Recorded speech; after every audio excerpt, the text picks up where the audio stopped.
and welcome to Light for Life. If you are returning to our channel, thank you. We value and appreciate you. Our aim is to shine a bright light on your inner splendor and assist to connect you to your magnificence via what we intend to be enlightened sharing, potentially educational and hopefully entertaining information, as well as encouragement for new perspectives. If you are new here, you are most welcome. We do hope that you will find our content highly beneficial and enjoyable. I am Liss. I'm a science of mind practitioner and a teacher of various healing modalities applicable to all aspects of the self and this life. And I am Lori. I am a holistic wellness researcher and educator. Welcome to Connections with Liss and Lori. We use the space to offer our perspective regarding multiple different topics that we certainly hope you find inspiring.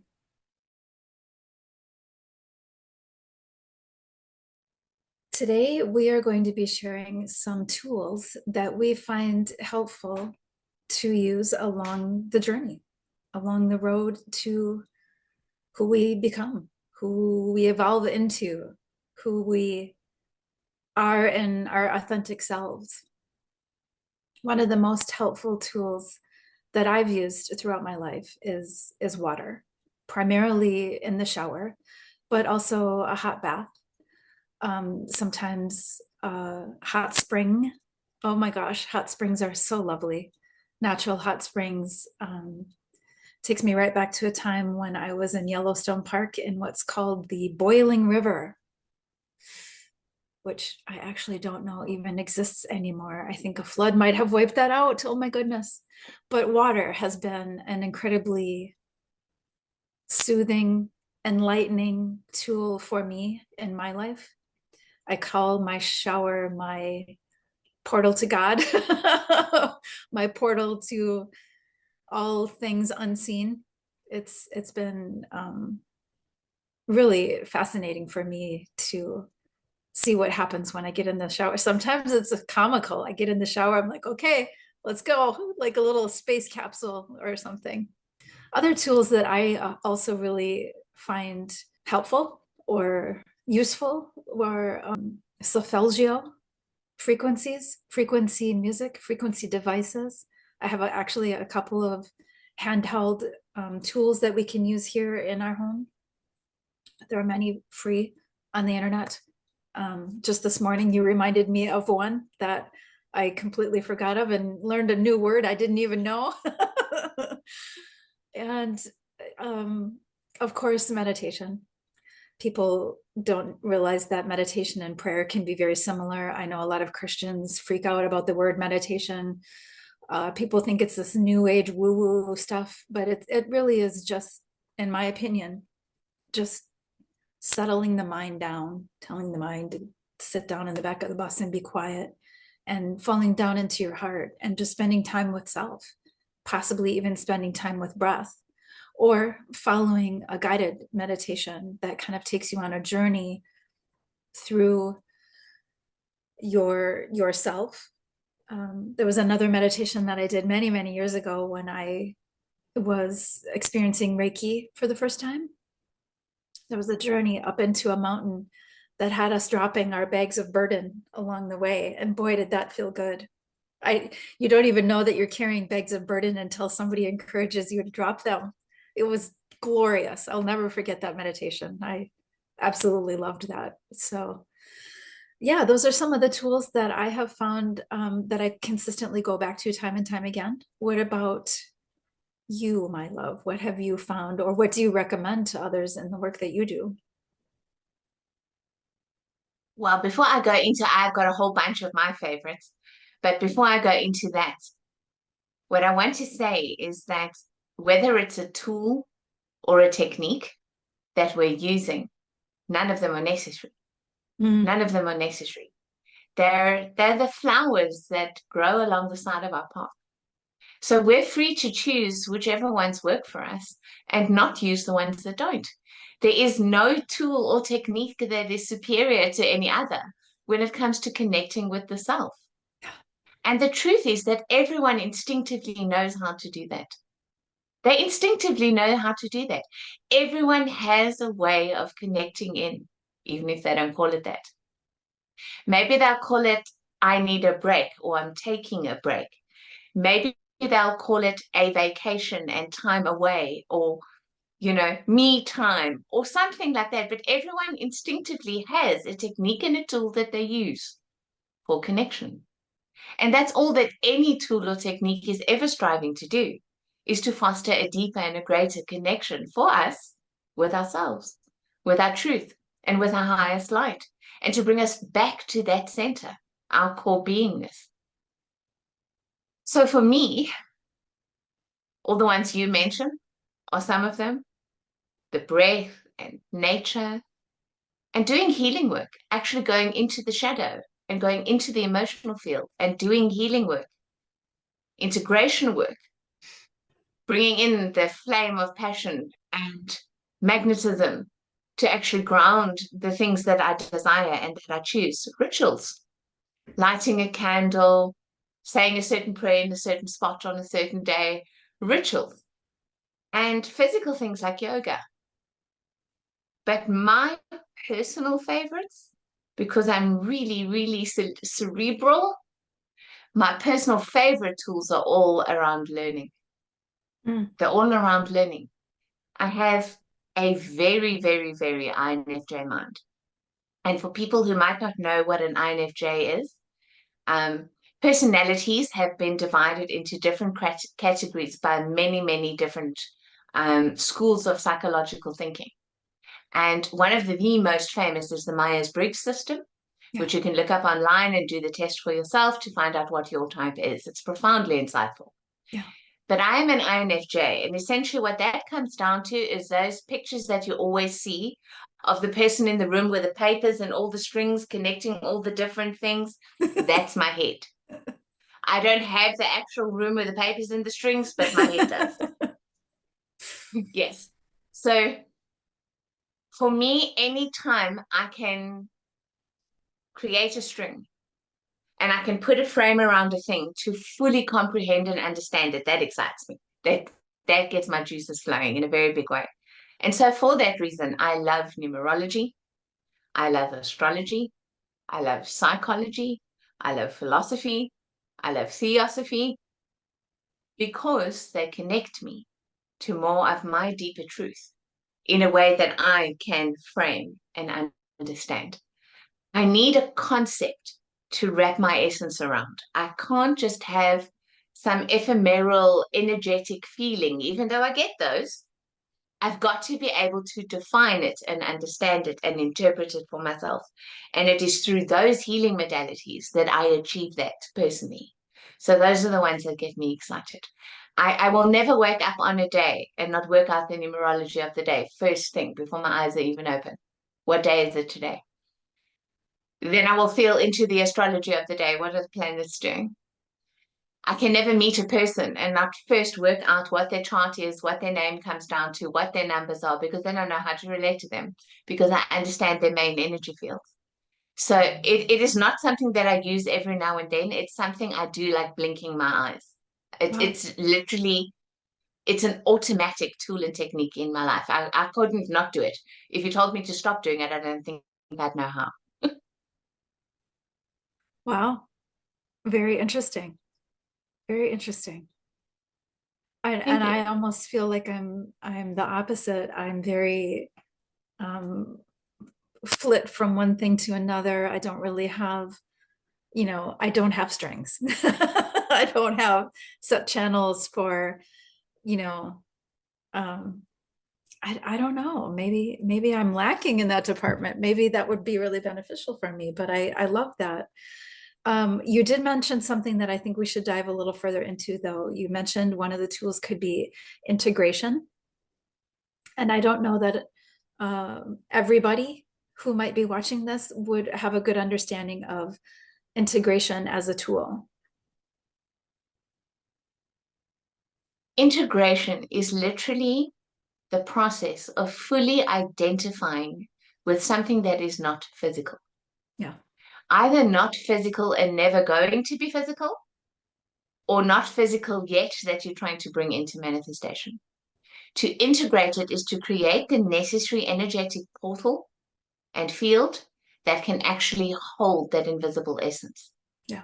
So we do that by aligning all our mental faculties, consciously, subconsciously, psychically, our emotions about a thing and what we wrap around it, our actions, our words.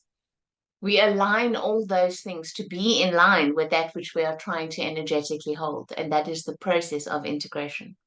And if it is something physical, then we actually allow that integration to become embodiment as well, where we take what we have integrated, in other words, identified with, and we allow it to physically become us, or we allow it to actually manifest and reflect in our external lives.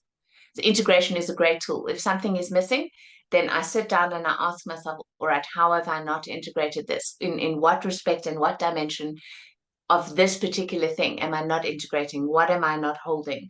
What have I not embodied? And I use it as a tool to guide me, because life is such a fantastic mirror. It's always there.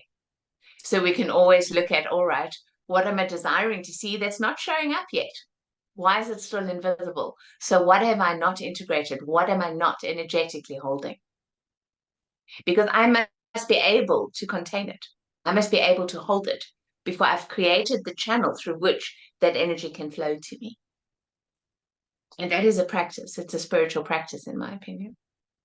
I would almost want to argue that that might be the most important spiritual practice that we could honor ourselves with. It really seems like it's one of the biggest keys to, you know, really becoming our authentic self is, like you said, where in our life do I feel like I'm not quite complete? And what do I need to open up to and harness, for lack of a better word? One of the things that I've noticed often is that I will have a step forward, and I might have an energy session, or something might be cleared, or something might be tapped into, but I can't quite hang on to it. Integration in and of itself really is a process. It doesn't always, with every instance, just happen. We do have to. No, in fact, most of the time it doesn't. And people underestimate the amount of, I don't like to use the word, but work, the amount of work that it is to actually integrate. Yeah. If we have,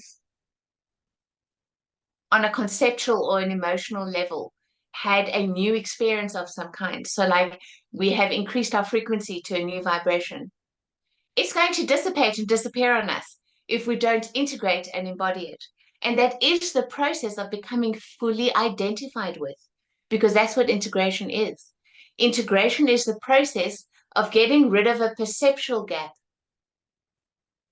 so that we can be at one and become that thing, that energy, that frequency. And if we don't take that step, it's such a crucial step. Nothing in our lives will shift or shift permanently. That's for sure. I couldn't agree more. It's, you know, there are times when we can make a subtle shift and it anchors in pretty quickly. But those are, you know, I don't want to use big and I don't want to use small, but sometimes those are the smaller things in life that we can anchor in pretty easily without a whole lot of effort at all. But then there's those other things that will have a much more profound effect on our life moving forward, that can be a little more challenging to anchor in and to really solidify into our beingness and into our lives and into our natural, normal, everyday existence again. It's, and again, it's Yes, and nothing you know that we do. how often didn't we learn a lesson, Mhm. usually the very hard, painful way, and then we don't integrate that learning. We don't identify and become it, and then it has to be repeated. Yeah. And is there anything more unpleasant than having to learn the same lesson again? Oh, oh, yes. Again. So yes, Practices to assist you with identification, practices to assist you with embodiment and becoming, practices to assist you to energetically hold and integrate are very, very important practices. I would put it on a par with brushing your teeth. Just like you wouldn't not brush your teeth every day, it is absolutely important that we examine the contents of our energy field through some form of a practice or other. And that is what spiritual tools exist for. And And we can use I've, any of them. There isn't a yeah, right or a wrong one to use. yeah, exactly. Just because you might resonate with numerology doesn't mean it's going to be a helpful tool for everybody. You know, just because I might think showers are the most amazing thing known to man does not mean everybody is going to enter a shower the same way and get the same out of it. But what I think is important is what you said, is that we're not taught this in school. We're not even, most of our parents also don't teach this, that just like brushing our teeth, taking a shower, cleansing our hair, changing our socks and underwear, this should be a natural part of our daily lives. And I feel is completely overlooked by most of the population. It's as nobody's really tapped us on the shoulder and said, have you brushed your psyche yet? Have you taken a Lori, washcloth to your energy field? That's why awareness is so neglected of a personal power in our lives. Because when we are fostering connection, whatever technique or tool we're using, that's what we're doing. We're spending a few moments being aware and becoming aware. And to live in unawareness is to live unconsciously. Yeah. And we don't control that. Yeah. That becomes an automatic autopilot thing. Yeah. So fostering greater awareness via connection through any tool or technique that's going to work for you is critically important. I think we can't really say that we are growing, whether that's spiritually or personally. We can't say that we're growing and we're aligned with the process of life if we're not spending any time at all in any given day in awareness. Autopilot really doesn't serve our authentic self.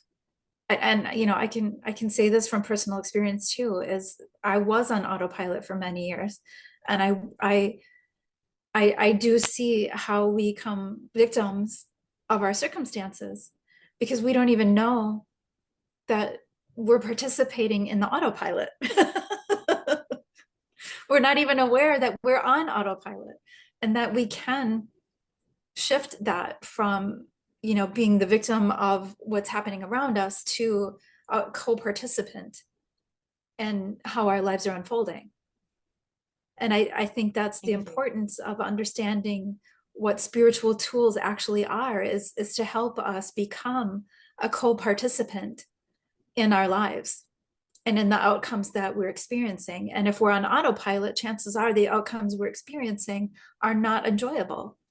They're not what we would optimally design for our lives. And there is something that we can do about it. One of the phrases that is consistently repeated in the last few years is, there's nothing you can do, there's nothing you can do, there's nothing you can do. And if I never hear that phrase again, I will be a very happy girl.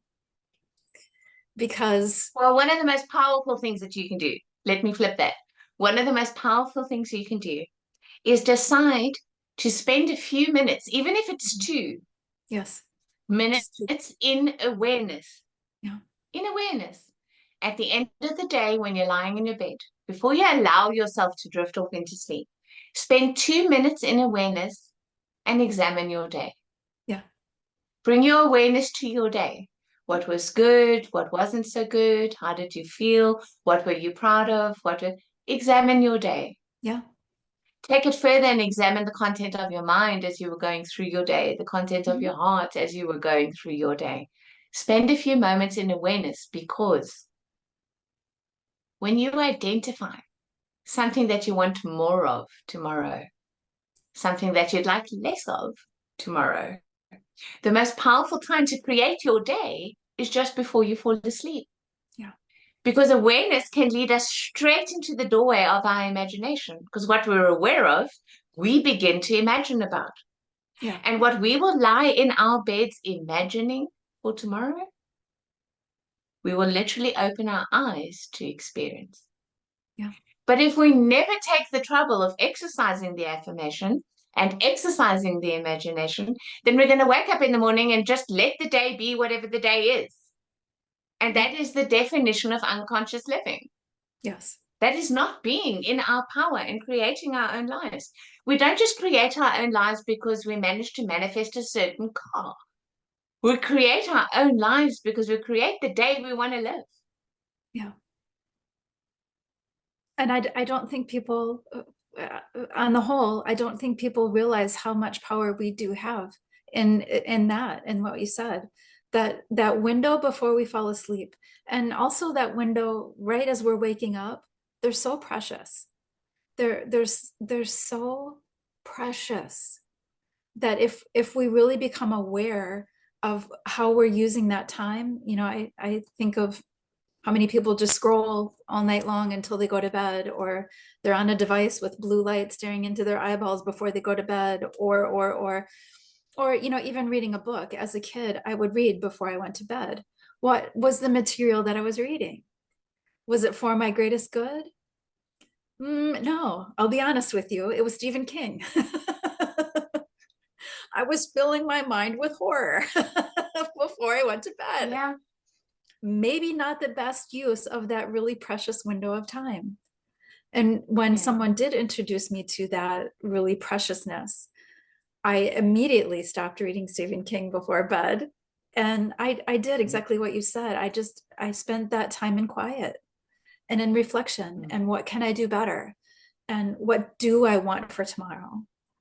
And you start to see how valuable it is, even if it's 2 minutes, 5 minutes, 7 minutes. It's a blip on the radar screen of life in that time, but it is so precious and so profoundly creative that to not take advantage of that is kind of a shame. So hopefully this is a gentle nudge. There's actually a verse in the Bible, and I'm not going to be able to quote it correctly, but it is in Psalms, and it literally, God is speaking, and he's saying that when you lie on your bed, God will grant you the visions that you hold in your mind. Oh, it's literally a word for word verse about the use of the imagination as you're going to sleep. It's incredible. So I will look it up and I will put it in the comments of this episode. I will find it. It's a beautiful verse. But yes, I use the nighttime one because I don't wake up well. I am really not a good waker-upper.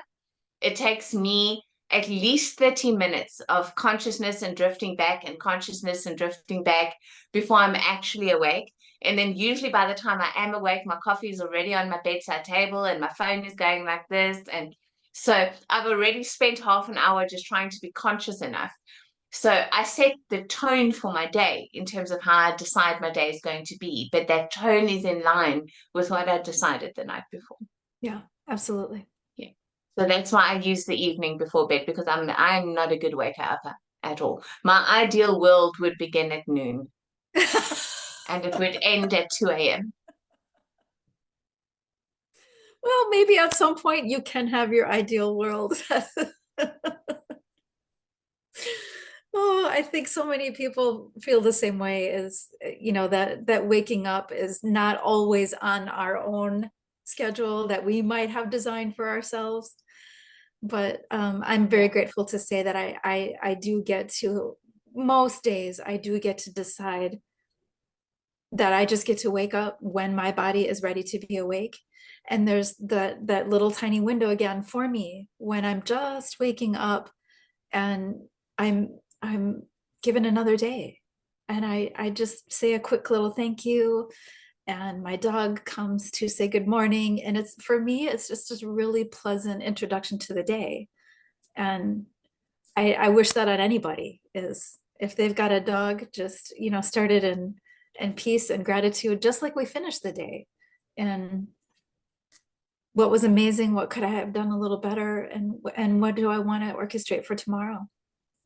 But again, this can be done while we're awake. We can do those meditations. We can do the walking meditations through the woods, or while we're swimming, or I love nature. Anything that has to do with nature without earbuds, no headphones, no earbuds, just listening to nature, listening to the water, listening to the wind in the trees, really connecting with the energy around you, not cutting it off by, I see so many people outside exercising with sound in their ears, and they're missing out on half of the experience.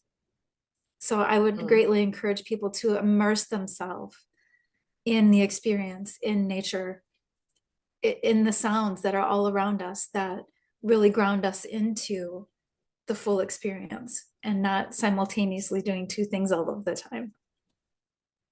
Yeah, just the quiet. To get comfortable enough with the self to just actually allow the quiet. There, in the core of us is a very deep and powerful silence. A very deep and powerful silence.